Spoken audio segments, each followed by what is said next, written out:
ದಿವಂಗತ ಸಾಲುಮರದ ತಿಮ್ಮಕ್ಕನವರ ನುಡಿನಮನ ಕಾರ್ಯಕ್ರಮವನ್ನು ನಗರದೊಳಗೆ ಹಮ್ಮಿಕೊಳ್ಳಲಾಗಿತ್ತು. ಕಾರ್ಯಕ್ರಮದಲ್ಲಿ ತಿಮ್ಮಕ್ಕನವರ ಭಾವಚಿತ್ರಕ್ಕೆ ಪುಷ್ಪನಮನ ಸಲ್ಲಿಸಲಾಯಿತು.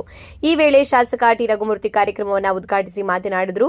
ಕರ್ನಾಟಕ ಮಾಧ್ಯಮ ಒಕ್ಕೂಟ ಹಾಗೂ ಕರ್ನಾಟಕ ಪತ್ರಕರ್ತರ ಸಂಘಟನೆಗಳ ಮಹಾ ಒಕ್ಕೂಟದ ಸಂಯುಕ್ತಾಶ್ರಯದಲ್ಲಿ ಆಯೋಜಿಸಿದ್ದ ಸಾಲುಮರದ ತಿಮ್ಮಕ್ಕನವರ ನುಡಿನಮನ ಕಾರ್ಯಕ್ರಮದಲ್ಲಿ ಮಾತನಾಡಿದ ಅವರು, ಸಾಲುಮರದ ತಿಮ್ಮಕ್ಕ ಪರಿಸರ ಸಂರಕ್ಷಣೆಯ ಮೂಲಕ ಸಮಾಜಕ್ಕೆ ಅಪೂರ್ವ ಸಂದೇಶ ನೀಡಿದ ಮಹಾನ್ ವ್ಯಕ್ತಿತ್ವವಾಗಿದ್ದು, ಅವರ ಜೀವನ ಸಾಧನೆ ಎಲ್ಲರಿಗೂ ಪ್ರೇರಣೆಯಾಗಿದೆ ಎಂದು ಹೇಳಿದ್ದಾರೆ. ಕಾರ್ಯಕ್ರಮದಲ್ಲಿ ಕರ್ನಾಟಕ ಕಾರ್ಯನಿರತ ಪತ್ರಕರ್ತರ ಧ್ವನಿ ಸಂಘದ ರಾಜ್ಯಾಧ್ಯಕ್ಷ ಬಂಗ್ಲೆ ಮಲ್ಲಿಕಾರ್ಜುನ್ ಹಾಗೂ ಸೂರ್ಯಾಗ್ನಿ ಶಿವು ಮಾತನಾಡಿ, ತಿಮ್ಮಕ್ಕನವರ ಸೇವೆ ಮತ್ತು ಕೊಡುಗೆಗಳು ಮುಂದಿನ ತಲೆಮಾರಿಗೆ ದಾರಿದೀಪವಾಗಬೇಕು ಎಂದು ಅಭಿಪ್ರಾಯ ವ್ಯಕ್ತಪಡಿಸಿದ್ದಾರೆ.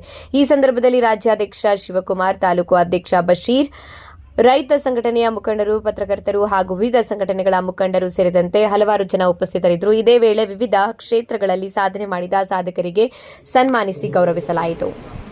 ನಮ್ಮ ನಿಮ್ಮೆಲ್ಲರ ವೃಕ್ಷ ಮಾತೆಯಾದಂತಹ ಸಾಲುಮರದ ತಿಮ್ಮಕ್ಕನವರು 114 ವರ್ಷಗಳ ಸುದೀರ್ಘವಾಗಿ ಬದುಕಿ ತನ್ನ ಸಾರ್ಥಕ ಜೀವನವನ್ನು ಒಬ್ಬ ಕಾರ್ಮಿಕಳಾಗಿ ತೀವ್ರ ಬಡತನ ಇದ್ದನ್ನು ಇಡೀ ನಮ್ಮ ದೇಶಕ್ಕೆ ಒಬ್ಬ ಪ್ರಬುದ್ಧತೆ ಇನ್ನೊಂದು ನಿಮ್ದಿರ್ಬೋದು, ಇನ್ನೊಬ್ದಿರ್ಬೋದು.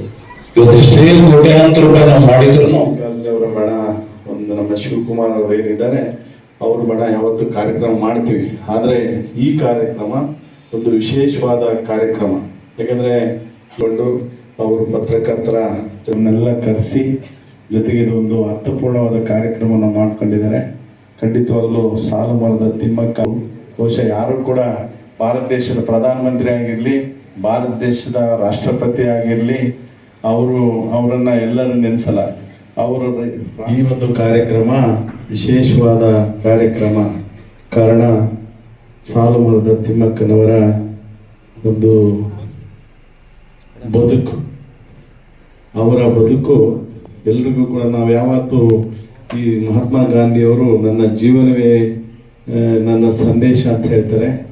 ಬಹುಶಃ ಸಾಲುಮರದ ತಿಮ್ಮಕ್ಕನವರ ಜೀವನವೇ ಒಂದು ಸಂದೇಶ. ಬರೀ ನಮ್ಮ ತುಮಕೂರಿಗೆ ಅಲ್ಲ, ನಮ್ಮ ಕರ್ನಾಟಕಕ್ಕೆ ಅಲ್ಲ, ನಮ್ಮ ದೇಶಕ್ಕೆಲ್ಲ, ಇಡೀ ವಿಶ್ವಕ್ಕೆ ಅಂತ ಹೇಳಿ ನಾವು ಭಾವಿಸ್ಬೋದು. ಯಾಕಂದರೆ ಅವರ ಮಾಡಿದ ಸಾಧನೆಗಳೇ ಮಾತನಾಡ್ತದೆ. ನಾವು ಯಾರೂ ಕೂಡ ಭಾಷಣದಲ್ಲಿ ಅವ್ರನ್ನ ವರ್ಣನೆ ಮಾಡೋದು ಬೇಕಾಗಿಲ್ಲ. ಅವರ ಬದುಕು, ಅವರು ಬದುಕದಂಥ ಬದುಕು ಆ ರೀತಿಯಾದ ವ್ಯವಸ್ಥೆನಲ್ಲಿದೆ. ಕಾರಣ ಯಾಕಂದರೆ ಅವರು ಒಂದು ದೊಡ್ಡ ಹುದ್ದೆಯಲ್ಲಿ ಅಲಂಕರಿಸಿಲ್ಲ. ಅಮೆರಿಕದ ಅಧ್ಯಕ್ಷರಲ್ಲ, ಭಾರತ ದೇಶದ ಪ್ರಧಾನಮಂತ್ರಿಗಳಲ್ಲ, ಕರ್ನಾಟಕದ ಮುಖ್ಯಮಂತ್ರಿಗಳಲ್ಲ, ಶಾಸಕರಲ್ಲ, ಮಂತ್ರಿಗಳಲ್ಲ. ಇವು ಯಾವುದೂ ಇಲ್ಲದೇ ಅವರು ಸಾಮಾನ್ಯ ಒಂದು ಮಹಿಳೆಯಾಗಿ ಹುಟ್ಟಿ